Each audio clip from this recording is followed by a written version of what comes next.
Ao avaliar pontos da reforma política, deputados de oposição e situação concordam com o sistema de votos majoritários e a extinção de coligações partidárias, mas divergem quanto ao modelo de financiamento de campanhas.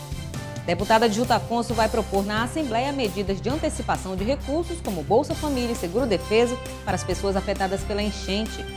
Deputado Orlando Cidade aposta na piscicultura como alternativa econômica ao modelo Zona Franca.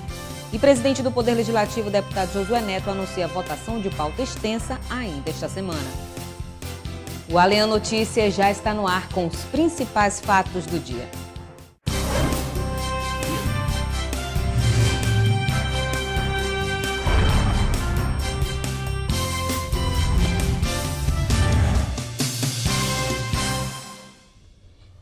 Boa noite. A Câmara Federal iniciou esta semana os debates sobre a tão esperada reforma política e que vem sendo cobrada por milhares de brasileiros. Na pauta, a questão dos sistemas eleitorais.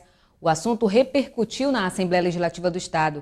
Deputados de oposição e situação concordam com o sistema de votos majoritários e a extinção das coligações partidárias, mas divergem quanto ao modelo de financiamento de campanhas políticas. A Comissão Especial de Reforma Política da Câmara Federal iniciou os debates sobre o assunto pedindo a participação do povo. Um link de discussão foi aberto por meio do portal da Casa Legislativa para internautas enviarem perguntas e tirarem dúvidas sobre o assunto. A realização de uma reforma política no país foi uma das propostas de campanha da presidente Dilma Rousseff durante o pleito de 2014. A atual chefe do Executivo chegou a propor a realização de um plebiscito para definir junto à população essas mudanças. Mas, depois de aberta a discussão, o assunto repercutiu também no Parlamento Estadual do Amazonas. Parte dos parlamentares defendem a extinção das coligações partidárias. No sistema proporcional atual, os votos dos candidatos ou partidos são somados. E as somas de cada sigla são usadas para distribuir as vagas de maneira proporcional. Já no sistema de voto majoritário ou distrital, vence a eleição o candidato que receber o maior número de votos. O PTN, como um partido organizado, onde o planejamento partidário e eleitoral está sempre em voga, está sempre sendo feito, não vê dificuldade nenhuma em acabar com as coligações, tendo em vista que na eleição do ano passado, por exemplo, o nosso partido sozinho conseguiu ter 154 mil votos, é o segundo partido mais votado no estado do Amazonas, mesmo em detrimento de um tempo de televisão de 20 segundos. Eu defendo que as mudanças elas precisam vir para melhorar, para fazer com que o processo seja menos desigual e menos injusto, porque nos dias de hoje, quem tem mais, quem consegue gastar mais, consegue ter mais chance de se eleger. Eu acredito que essa é uma anomalia que a reforma política precisa corrigir. Durante a campanha eleitoral de 2014, Dilma Rousseff também propôs a extinção do financiamento privado de campanhas políticas. Atualmente, empresas podem fazer doação para candidatos. Pela proposta da presidente, somente seriam autorizadas doações privadas de pessoas físicas. Em relação ao tema, os parlamentares da Casa divergiram de opinião. O deputado pelo PMDB, Vicente Lopes, afirmou que o sistema de financiamento privado de campanhas eleitorais apenas contribui para o aumento da corrupção no país. Nenhuma empresa ou empresário coloca dinheiro na campanha de quem quer que seja, se ele não tiver a certeza e a garantia de que ele vai obter vantagem em cima disso. Diferente de Vicente Lopes, Sabá Reis, deputado pelo PR, defende a extinção dos dois tipos de financiamento. Como eu nunca tive, eu prefiro que não tivesse de jeito nenhum, nem financiamento público, nem feito através de empresário, porque não tem empresário como a Madre Teresa de Calcutá, que deu um dinheiro em troca de nada. Ele vai dar, mas ele vai querer depois de volta. É por isso que tem o petrolão da Petrobras, é por isso que tem nesse país as grandes bandalheiras e roubalheiras, porque quem dá, amanhã quer de volta aquilo que ele deu. Quanto ao financiamento público das campanhas eleitorais, o líder do PTN na Casa, deputado Abdala Frache, afirmou que será mais uma despesa para os cofres públicos e que o dinheiro poderá ser investido em outras áreas, como saúde e educação. Na minha opinião, o financiamento público é prejudicial, no sentido de que é uma despesa a mais para o Estado brasileiro e a gente não pode ter aqui a inocência de achar que esses grandes partidos que comandam o Brasil hoje vão deixar passar uma eleição sem pedir apoio, sem pedir ajuda de empresa nenhuma. Isso aí é conversa para boi dormir. O que eles querem, na realidade, é fazer uma divisão errônea desse bolo, porque esse financiamento público de campanha já estavam dizendo que ia ser em torno de R$1 bilhão, que seria dividido pelo número de parlamentares eleitos por esse partido. Nessa divisão, o PT receberia 600 milhões.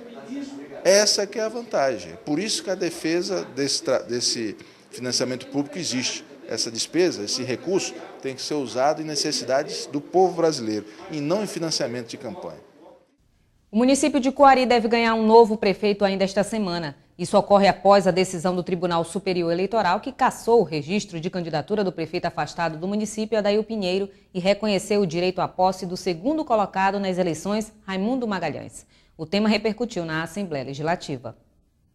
Após uma série de problemas administrativos e várias trocas no comando da prefeitura, Coari deve voltar a ter estabilidade política. É o que esperam os deputados estaduais que discutiram em plenário a situação do município. Ainda esta semana, o novo prefeito Raimundo Magalhães deve ser diplomado e tomar posse para cumprir o tempo de mandato restante até as próximas eleições. Para o deputado Abdala Frache, a decisão da Justiça vai permitir que o município volte à normalidade. Acho que a população vai ter uma grata surpresa com o Magalhães. É uma pessoa, do ponto de vista administrativo, extremamente equilibrado, é um cidadão de bem, é uma pessoa que respeita as leis, tem uma família equilibrada, e eu tenho convicção de que Coari irá trilhar pelos próximos anos aí graças a Deus, um momento de felicidade nesse turbilhão de dificuldades que aquele município tem vivido nos últimos 12 anos. Por ser um Magalhães, uma pessoa capacitada, uma pessoa determinada, indiscutivelmente querendo e desejando mudar a situação de Coari a favor, principalmente da população e do mais carente, dos mais necessitados, eu creio que Coari vai viver uma nova fase, Coari vai viver novos momentos, momentos esses que com certeza vai trazer a ordem, né?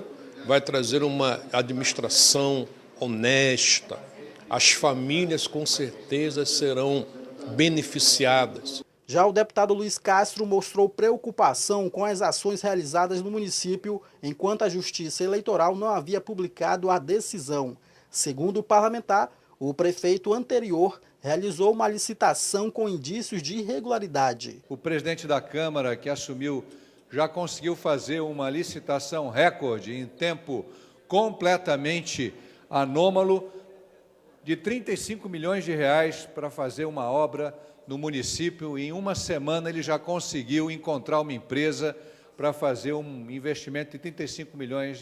Coari é assim, ninguém fala de milhares de reais, a corrupção é toda em milhões de reais. Então, precisamos, deputado Abdala e deputado Davi, que o senhor Magalhães assuma para colocar ordem em casa, organizar a prefeitura, fazer auditoria nas contas públicas e tornar o município de Coari novamente um município de referência positiva dentro do estado do Amazonas.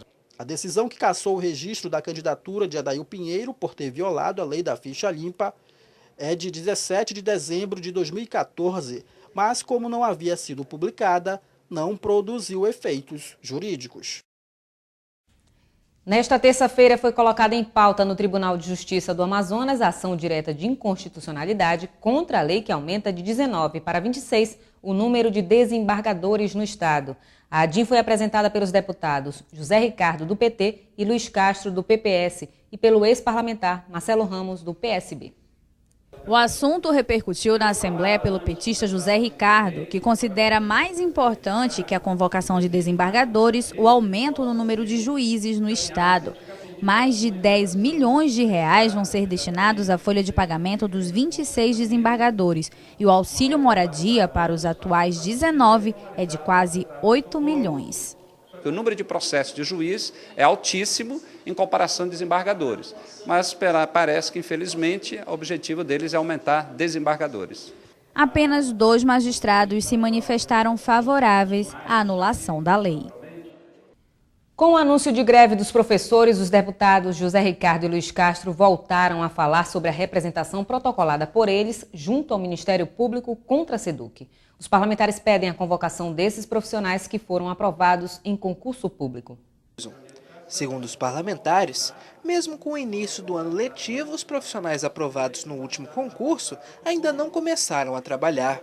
Isso acontece porque a SEDUC ainda não convocou os aprovados para a posse. O deputado José Ricardo afirma que o Poder Executivo está realizando a convocação apenas de professores aprovados em processos seletivos simplificados, por contratos temporários.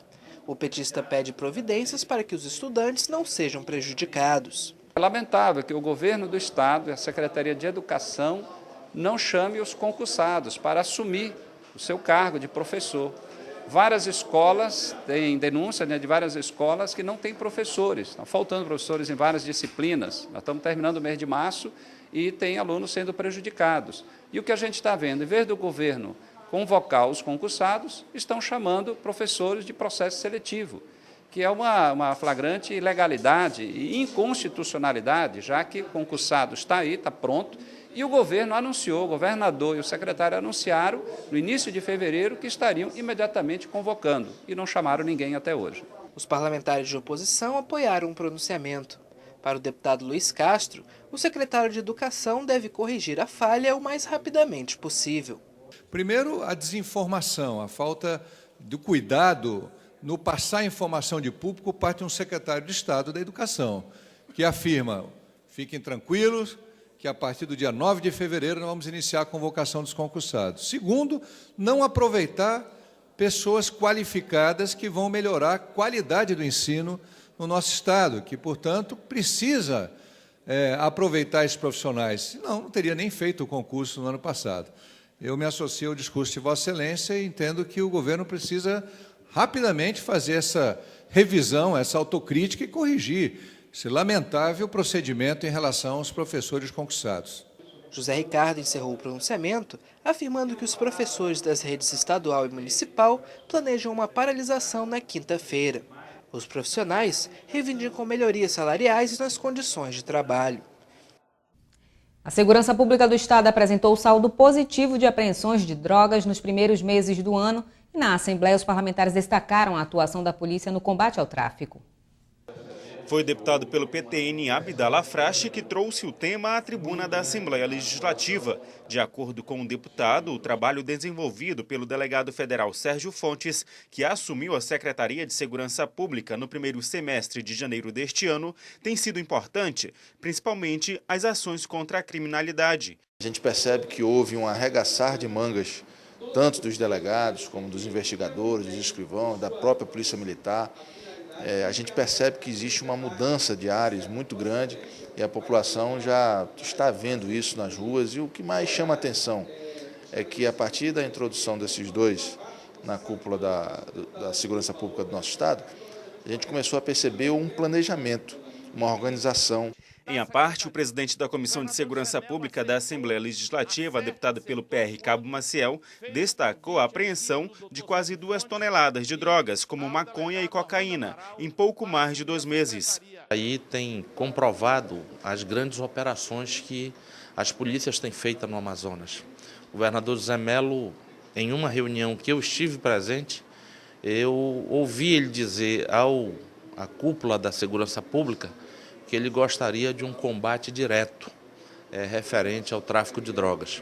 Para o secretário da SSP, Sérgio Fontes, as últimas apreensões são resultados de ações integradas entre as polícias civil e militar e de esforços de todos os servidores da pasta. São vários passos num caminho muito longo que é o combate ao crime organizado e, enfim, a busca da paz social que nós tanto almejamos. O líder do governo do Estado no Poder Legislativo, deputado pelo PSD, Davi Almeida, destacou os investimentos do Executivo para garantir a segurança da população. Nós temos aqui um aparato policial que está sendo formado, uma estrutura para que possa combater com eficiência os crimes que estão acontecendo, que acontecem no estado do Amazonas. O deputado pelo PSDB, Bi Garcia, lembrou que a segurança nas fronteiras do estado é importante para o combate ao narcotráfico. Se percebe claramente está muito acanhada a segurança nas fronteiras, que é a responsabilidade do governo federal através da Polícia Federal. Então se percebe claramente a entrada de muita droga na capital do estado e no interior do Amazonas. Isso não está só acontecendo em Manaus. Ainda elogiaram os trabalhos realizados por Sérgio Fontes e Orlando Amaral, os deputados Bosco Saraiva, Sabá Reis e Alessandra Campelo.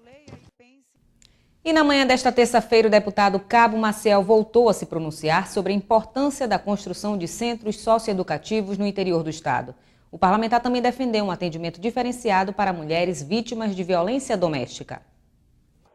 O presidente da Comissão de Segurança Pública da Assembleia Legislativa, deputado pelo PR Cabo Maciel, fez uma avaliação das últimas audiências públicas realizadas no interior do Amazonas. Segundo o parlamentar, a principal necessidade verificada nas cidades é a falta de centro socioeducativo. Cabo Maciel afirmou que os menores que cometem algum delito são ouvidos na delegacia do município e em seguida liberados. Se você prende o menor e você não tem um centro socioeducativo nos municípios para que esses menores, após a sua condenação, terão onde se reabilitar, a determinação judicial ela é simples, solta. Se não tem onde esses menores cumprir suas penas, tem que soltar. Cabo Maciel anunciou que vai protocolar nesta semana o anteprojeto de lei ao governo, solicitando a construção de um centro para a aplicação de medidas socioeducativas no município de Itacoatiara e outras cidades polos do Amazonas. O deputado também vai pedir a construção de abrigos para atender as mulheres vítimas de violência doméstica. Em a parte, o deputado pelo PT, José Ricardo, anunciou que apresentou um projeto de lei para que policiais do sexo feminino atendam as mulheres vítimas da violência doméstica. Às vezes mulheres chegam vítimas da violência, uma série de situações, de ameaças, e quando chega na delegacia não tem um amparo, não tem um atendimento de alguém que entende, que tem uma sensibilidade melhor. Já situações de denúncias de gracejos, de constrangimentos, que mulheres sofreram por conta de policiais masculinos, no caso. Em a parte, a deputada Alessandra Campelo também reforçou o discurso e afirmou que é preciso dar atenção ao atendimento das vítimas de violência doméstica no interior do Amazonas. E você vai ver no próximo bloco. Deputado Orlando Cidade aposta na piscicultura como alternativa econômica para o Amazonas.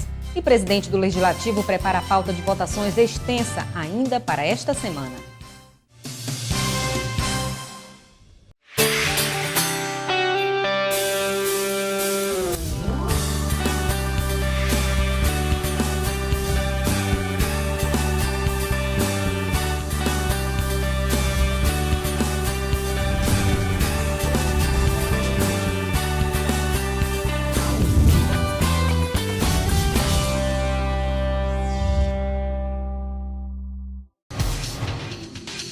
Quer saber mais sobre o que está acontecendo na Assembleia Legislativa?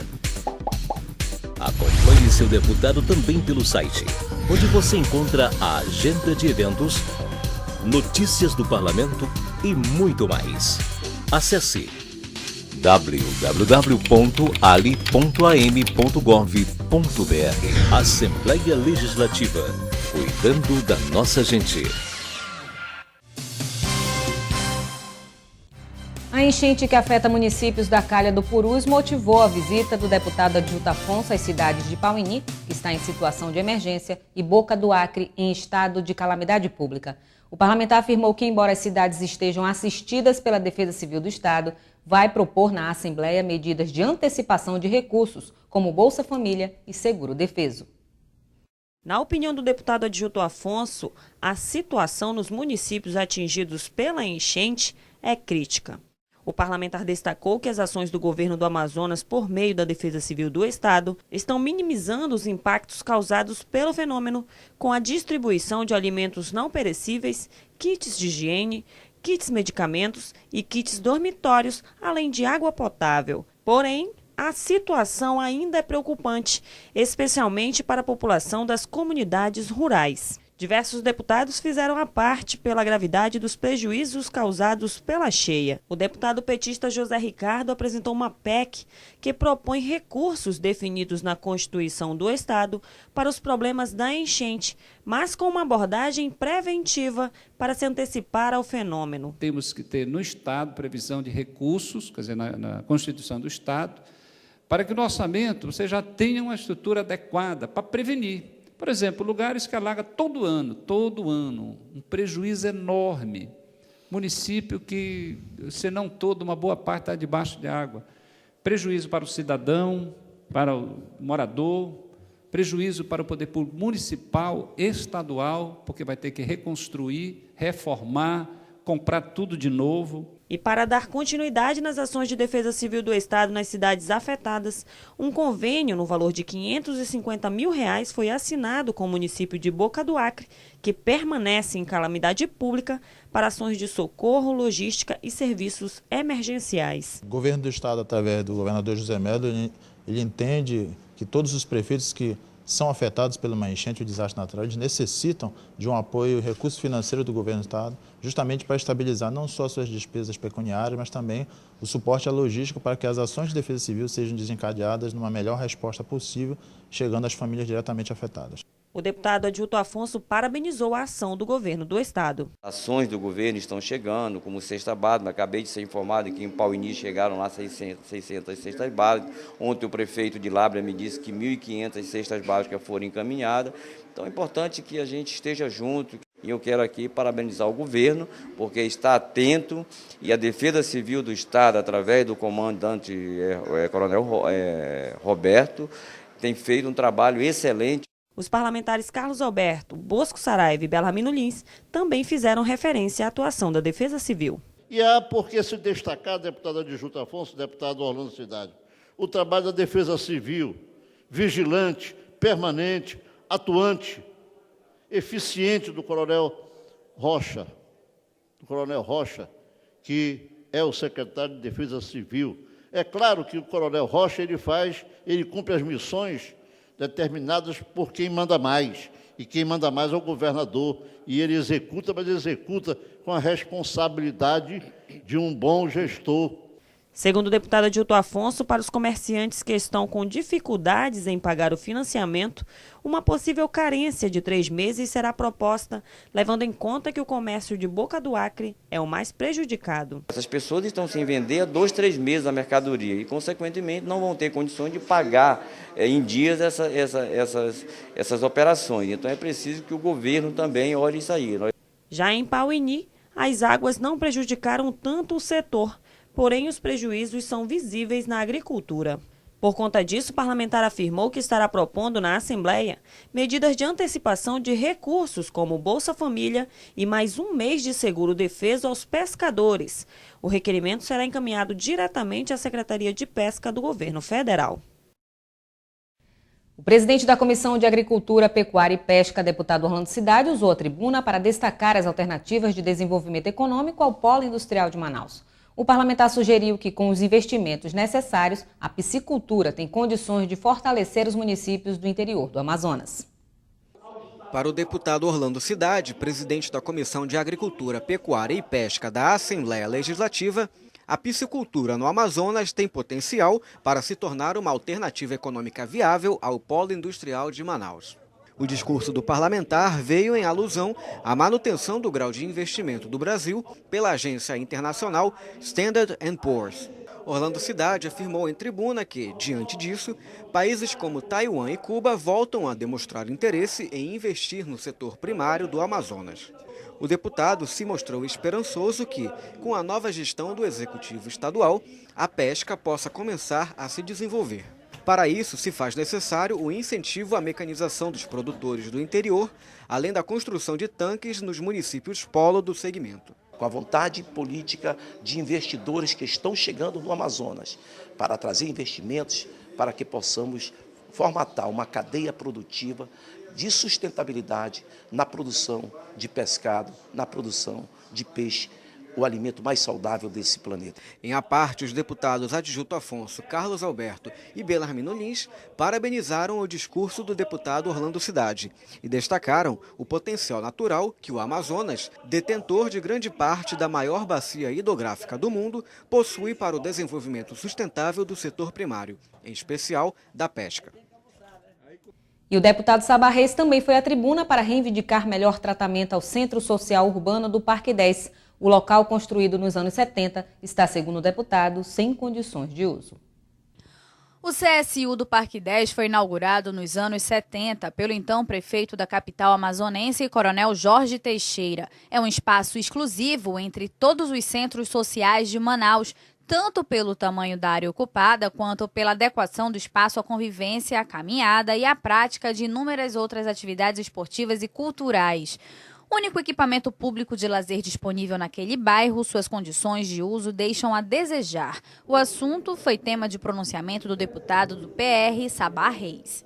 Eu vou procurar o prefeito Arthur pessoalmente, porque tanto quanto eu, o Arthur sabe que o CSU é uma referência, é um patrimônio dos manauaras e nesta região é o local mais aprazível que as pessoas têm para a prática de esporte, para o lazer, enfim, para tudo que você possa imaginar como área de recreação, já que a nossa cidade é um tanto quanto carente de áreas como essa. O CSU está precisando de um trato da prefeitura, porque aquele espaço precisa ser tratado com o devido respeito que a cidade de Manaus merece. O parlamentar destacou que, no período em que foi secretário municipal de assistência social, pôde perceber as inúmeras possibilidades oferecidas pelo CSU. Mas, entre as situações constatadas pelo deputado em visita ao local, há problemas de segurança, de estrutura dos prédios que compõem o complexo, além da falta de manutenção predial. Sabá Reis deu entrada num requerimento à Prefeitura de Manaus para providências quanto àquele espaço e deverá manter uma agenda com o prefeito de Manaus, Arthur Vigílio, sobre o tema. Conscientizar os servidores da casa sobre a importância da prevenção à tuberculose. Esse foi o tema de uma palestra realizada na Escola do Legislativo. O evento faz parte das ações que estão sendo desenvolvidas pela Assembleia em alusão à mobilização do Dia Internacional de Combate à Tuberculose, comemorado em 21 de março. O Amazonas é o estado com o maior índice de pessoas contagiadas com tuberculose no Brasil. A informação foi passada pelo gerente de epidemiologia da Secretaria de Saúde da capital, Jair Pinheiro, em palestra realizada na Assembleia Legislativa do Estado. Por isso, a importância do poder público incentivar a conscientização dos servidores da casa em prevenir a transmissão do bacilo de Koch, que afeta principalmente os pulmões e pode levar até a morte. De acordo com o palestrante, é preciso uma maior articulação entre os entes públicos para diminuir os índices da doença registrados no Amazonas. A situação da tuberculose, infelizmente, em Manaus e no estado ainda é um problema de saúde pública muito importante. E dos fatores que contribuem para que ainda seja um problema de saúde pública é um pouco da desarticulação dos poderes públicos. Então, a força que tem os deputados, a Assembleia, no poder de estar articulando esses entes federados, né, e justamente nesse processo que a gente está agora de criar uma frente parlamentar para o combate à tuberculose. Então, é um momento muito oportuno e que vem somar com todas as ações que a gente vem trabalhando para melhorar o enfrentamento da tuberculose no Amazonas. O diretor de saúde da casa, Arnoldo Andrade, destaca que, pelo Estado liderar o número de casos no país, é necessário que toda a sociedade se mobilize. Os servidores da Assembleia Legislativa precisam fazer sua parte. Com isso, nós precisamos de todos os nossos colaboradores para que possam fazer uma autoanálise do seu comportamento, se tem algum sinal ou sintomas que possa desconfiar, que seja portador do bacilo da tuberculose, porque nós sabemos que 1/3 da população mundial é portador do bacilo e que 10% irão adoecer. E qualquer um de nós estamos sujeitos a adoecer com esse bacilo. Dentre os principais sintomas da tuberculose estão tosse por mais de 3 semanas, febre no final da tarde, falta de apetite, perda de peso e, ocasionalmente, suor à noite. Em estágio mais avançado, aparece a secreção com sangue. Ao menor sinal dos sintomas, procure o posto de saúde mais próximo de sua casa. O tratamento é iniciado imediatamente e dura em média 6 meses. Deputado Serafim Corrêa destaca medidas legislativas de destravamento para aprovação de projetos na Zona Franca de Manaus. E mais, Deputada Alessandra Campelo destaca a participação das mulheres no programa Parlamento Jovem. Veja no resumo de notícias. Um dia após realizar a audiência pública que tratou o destravamento de projetos na Zona Franca de Manaus, o deputado Serafim Correia destacou em plenário medidas legislativas para destravar o polo industrial, entre elas as licenças do Corpo de Bombeiros no Parque Empresarial. O Amazonas não tem uma legislação roteirizando como devem ser feitas as exigências para a aprovação dos projetos. Por isso, nós vamos ter uma conversa com o próprio Corpo de Bombeiros, com o CREA, com as construtoras, com a CEPLAN, para que o Executivo possa tomar essa iniciativa, já que a iniciativa é dele, para que tenhamos uma legislação própria. A deputada pelo PCdoB, Alessandra Campelo, destacou a presença maciça de mulheres entre os participantes do programa Parlamento Jovem. Na ocasião, a parlamentar estimulou as jovens que continuem na carreira política e parabenizou os servidores responsáveis pela execução do projeto. Ainda em plenário, a deputada Alessandra Campelo voltou a cobrar do governo do estado a reativação do programa Vida Ativa voltado aos idosos no Amazonas. Na ocasião, o líder do governo, o deputado Davi Almeida, anunciou que a volta do projeto já está em planejamento pelo Executivo. Em comunicado de liderança, o deputado Bosco Saraiva, presidente da Comissão de Cultura da ALEAN, cumprimentou o amazonense Milton Atum, escritor contemporâneo mais vendido da 35ª edição do Salão do Livro de Paris. O deputado Platini Soares se pronunciou em defesa do bairro Japim, em Manaus. O parlamentar pediu mais atenção do poder público para o bairro, que completa 45 anos neste mês. Nós temos algumas praças que são muito bem utilizadas pela população, elas muito deterioradas. Em relação à segurança pública, assim como alguns outros bairros de Manaus, o bairro do Japim é diferente, ele demanda um pouco de segurança pública. Farei esse intermédio de forma bem clara e rápida com o secretário de Segurança, para que o Japim também seja atendido com a chegada dessas novas viaturas. Esperamos isso ansiosamente. E o presidente da Assembleia Legislativa, deputado Josué Neto, anuncia pauta extensa para esta semana. Os detalhes com o repórter Rafael Marques. Raquel, ao abrir o pequeno expediente desta terça-feira, o presidente da Assembleia, deputado Josué Neto, pediu a colaboração dos 24 parlamentares para a votação com pauta extensa para esta semana. Segundo o parlamentar, devem constar na programação a promulgação de projetos e votação de requerimentos ainda de 2014. Estamos programando uma votação extensa essa semana. Estamos nos programando para fazê-la ou amanhã, quarta-feira, dia 25, ou na próxima quinta, dia 26. Portanto, não só esses requerimentos irão a plenário, como também a pauta e algumas promulgações inclusive de anos anteriores. Então, nós estamos exatamente fazendo uma programação para contar com todos os 24 colegas. O deputado Josué Neto atendeu a uma solicitação do segundo vice-presidente, deputado Davi Almeida, que argumentou que existem requerimentos que precisam ser votados em plenário. Rafael Marques para o ALEAN Notícias. Confira agora o que foi destaque no ALEAN Notícias de hoje. Deputados de oposição e situação concordam com o sistema de votos majoritários e a extinção das coligações partidárias, mas divergem quanto ao modelo de financiamento de campanhas previsto na reforma política. Deputado Orlando Cidade acredita que a piscicultura pode ser uma alternativa econômica ao modelo Zona Franca. E presidente da Assembleia, deputado Josué Neto, anuncia a votação de pauta extensa ainda esta semana. E nós ficamos por aqui. No site da Assembleia, ali.am.gov.br, você tem outras informações sobre a atuação parlamentar. Uma ótima noite para você e até amanhã.